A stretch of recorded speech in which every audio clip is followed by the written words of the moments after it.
అందరికీ నమస్కారము. ఈరోజు ముఖ్య విషయం ఏంటంటే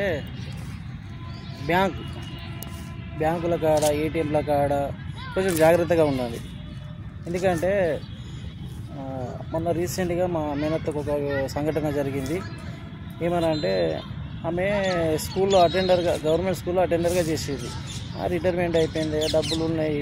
అయితే ఈ మధ్య ఈ బంగారం ధర పెరుగుతుందని ఏంటంటే వాళ్ళ మనవరాళ్ళు ఉన్నారు, బంగారం ఇప్పుడు కొనిపెట్టుకుంటే ఫ్యూచర్లో పనికి వస్తుందని ఏం చేసింది, ఈమె మధ్యాహ్నం టైంలోనే ఒక్కతే అంటే మధ్యాహ్నం అంటే 11 టైంలో ఈ టైంలో వెళ్ళింది, బ్యాంక్ వెళ్ళినాక అక్కడ ఏమైందంటే ఒక పర్సన్ 10:30 నుంచే అక్కడ బ్యాంకులో అటు ఇటు తిరుగుతాడు, అక్కడ ఇక్కడ తిరుగుతాడు, ఏదో చేసినట్టు, ఏదో డ్రా చేసినట్టు, డిపాజిట్ చేసినట్టు, ఏదో ఇక లైన్లో నిలబడడం, ఇది చేయడం అవన్నీ ఆయన టైంపాస్ చేస్తుండు.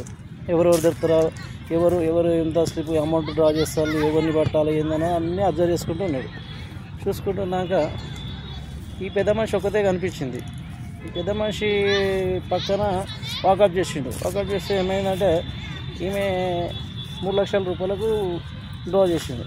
ఇవన్నీ అబ్జర్వ్ చేసిండు, పక్కన ఎవరు లేరు ఏందని ఇవన్నీ చూసి ఆ పెద్ద మనిషికి ఏమన్నా, అమ్మ ఎండ బాగుంటుంది కానీ ఇంటికి డ్రాప్ చేస్తారు అన్న బండి మీద.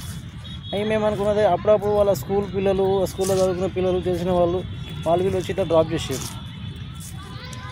స్కూల్లో చదువుకున్నాడు కావచ్చు అమ్మ అని చెప్తాను, అంత ఆప్యాయంగా మాట్లాడుతున్నాను అనుకుని కూర్చున్నారు, బండి మీద కూర్చున్నాక వీళ్ళు ఇంటికి పోకుండా వేరే దారి తీసుకెళ్ళింది. అక్కడ ఏమైంది, ఈ ముసలమ్మ ఏం చేసింది, అని కొట్టింది. అంటే వెనక వీపు మీద కొట్టి, అరే ఇవ్వరా ఎటు పోతున్నావు, అది జర ఏడ్చినట్టు మొత్తుకున్నట్టు చేసింది. చేయగానే ఏం చేసిండు, అక్కడ దింపేసిండు, ఆ చేతిలో ఉన్న బ్యాగ్ అవన్నీ గుంజుకొని పోయి ఆ బ్యాగులో ఈ పైసలు కాకుండా ఏమో సెల్ ఫోను, ఇంకా పర్సనల్, ఇంకా అంతమందికి ఉన్న క్యాష్ అవి ఉండే, అవన్నీ తీసుకొని పోయాడు.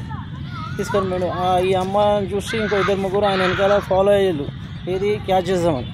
కానీ దొరకలేదు. కానీ ఎట్టకేళ్ళకి ఒక 2 days తర్వాత పోలీసులకు చిక్కిండు. కానీ ఇప్పుడు ఆ పైసలు రికవరీ కాలే. ఇప్పుడు దానికోసము కోర్టు చుట్టూ తిరగాలి, పెద్ద నానా తంటాలు పడాలి. మన పైసలు చూడు, మన ఎంత కొంచెం అజాగ్రత్త, చిన్న మిస్టేక్ ఎంత ఇబ్బంది చేసింది. ఈ మధ్యాహ్నం టైం అవడం వల్ల ఎండ బాగుంది, ఏదో ఇక తెలిసిన అబ్బాయి కదా దింపేస్తాడన్న ఆశతోని ఎక్కింది, అంతే తప్ప కానీ వేరే లేదు. అక్కడ చూడు ఎంత ఇదైపోయిందో. ఏటీఎంల కాడ కూడా ఇట్లనే అవుతుంది. నాకు కూడా ఒకసారి అయింది ఏటీఎం కాడ. ఏంటంటే వాళ్ళు బండి నొక్కుంటూ వస్తారు, అన్న బండిలో పెట్రోల్ లేదు, అయిపోయింది, జర క్యాష్ లేదు, నేను మీ నెంబర్ ఇస్తే నేను మీకు ఫోన్పే చేస్తాను, ఏదేదో కథ చెప్తారు. కానీ కొన్ని మనము అసలు నమ్మొద్దు. కానీ ఇక కొంతమంది అట్లా నమ్మేస్తారు, నేను కూడా నమ్మేసిన. ఎంత అమౌంట్ కాదు, 100 రూపాయలు. కానీ 100 రూపాయలైనా కానీ ఇంపార్టెంటే కదా. మళ్ళీ ఇక కాల్ లేదు, ఏం లేదు. ఇట్లా రైల్వే స్టేషన్ల కాడ, పెట్రోల్ పంపుల, మన ఏటీఎంల కాడ, బ్యాంకుల కాడ ఇట్లాంటివి అయితే కొంచెం జాగ్రత్తగా ఉండండి. Okay, be careful. Thank you.